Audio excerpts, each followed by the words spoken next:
Hey guys, today I'm going to be reviewing 4 of the brand new 2025 Speed Champions F1 cars, which include the Aston Martin, the Mercedes, the Williams Racing, and the Ferrari. Alright, so starting with the design of the minifigures themselves, as you can see, they've got prints on their shirts, which I think look quite cool.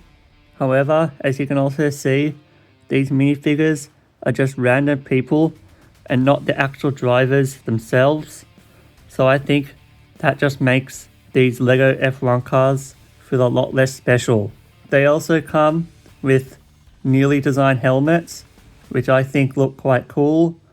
And they also have the team logos on them as well, which I think are also quite cool. Alright, coming along to the design of the cars themselves, as you can see, they all have the same front wing design with different sponsors, which I think are quite cool. I think the Ferrari, the Williams Racing, and the Mercedes are pretty accurate in color.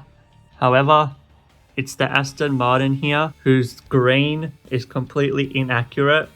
So I think that's something Lego could have definitely worked on to make this Aston Martin look a lot better. Coming along to the side of these F1 cars, you can see that they all come with printed tires, which I think are quite cool.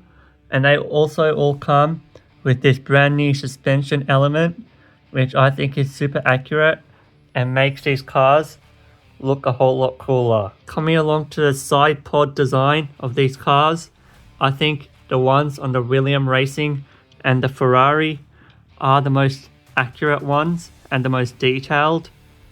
However, these two are still detailed, but I feel like they're not as accurate. All of them come with quite a few stickers on the sides as well. However, I feel that the stickers on this Mercedes, such as this one here, as you can see, they're a bit off color. So I think that's something Lego could have worked on to make the aesthetics of this Mercedes look a bit better. All of these cars also come with the same halo design, and they can all open up as well,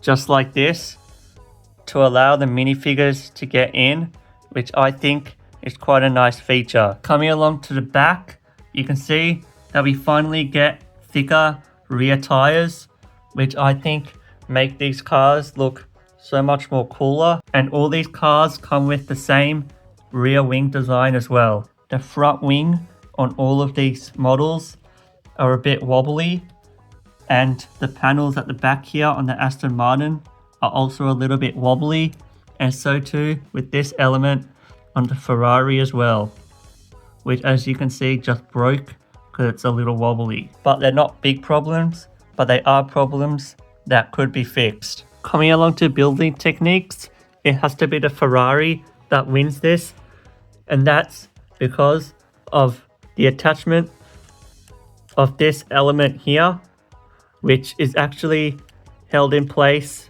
by using 2 minifigure doors just here, which I think is a super cool building solution.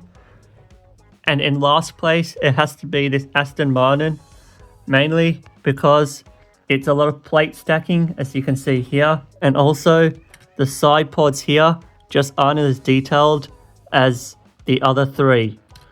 Coming along to the back of these cars again, you'll notice that they all have the same brake light and exhaust design.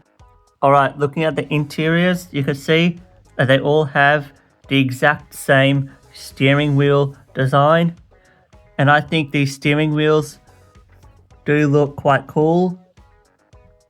As you can see, they have a lot of detail on them. However, as you can see, they all have differently designed seats as well. Alright, so that's the end of the review for these 4 F1 cars. Overall, I think they all look super cool and have been heavily improved over the few we got from last year to make them look even cooler and more accurate. However, my favorite has to be the Ferrari here, because I just think it has the best overall design and the best building techniques. If you enjoyed this video, then please give it a like and subscribe to my channel. See you later.